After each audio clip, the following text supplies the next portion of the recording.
Hi, do you struggle shortlisting job candidates? Not sure who is a good candidate and one that's not so good? In this video, I will share with you 5 key tips to help you recognise the good candidates from the not so good. My name is Jeff Wood and I'm a specialist executive recruiter for the South East Queensland and Northern New South Wales region, with over 31 years experience helping companies in sourcing the very best talent for their business.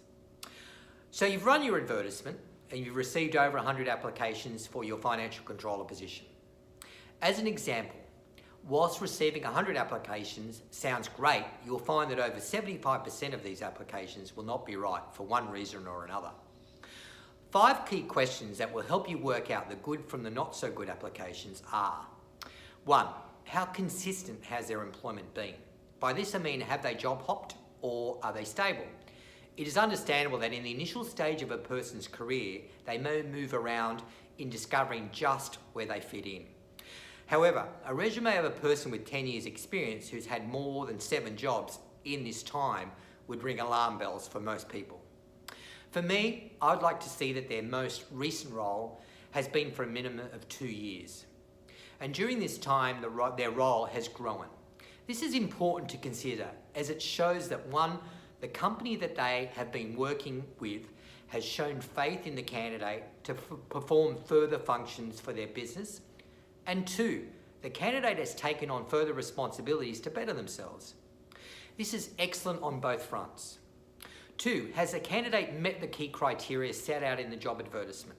The key criteria commonly would include qualifications, right to work in Australia unrestricted, minimum years experience managing staff, specific software experience, etc.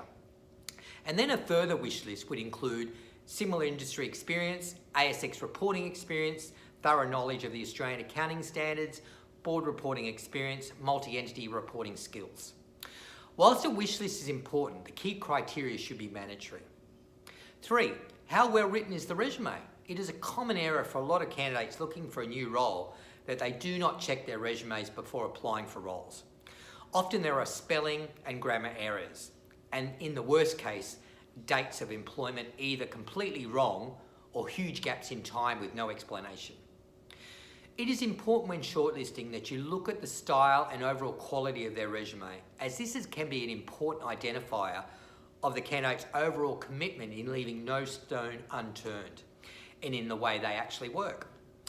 It is now quite common, especially for senior positions, that a candidate who's actively looking will have their resume and cover letter professionally done. Again, this is a good sign that a candidate is taking their career seriously and not leaving anything to chance. 4, has the candidate shown on their resume a steady upward trend in positions they have gained over the years? Or have they held the same position for a number of years without change? And has the candidate added additional training in their experience?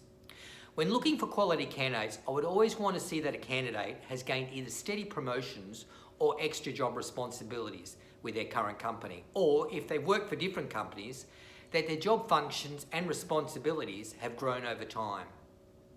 This is important as it indicates to you that the candidate has been recognised for their skills and experience.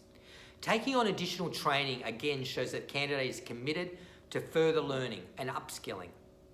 And this is a great sign that the candidate is of good quality. 5, has the candidate worked for a variety of companies and industries? One of the key things I like to see in assessing applications is that the candidate has worked for a variety of companies and industries, rather than working only in the same industry sector or style of business. Having this variety would provide you, as a future employer, a candidate who has a terrific amount of experience that can now bring to the table for your business.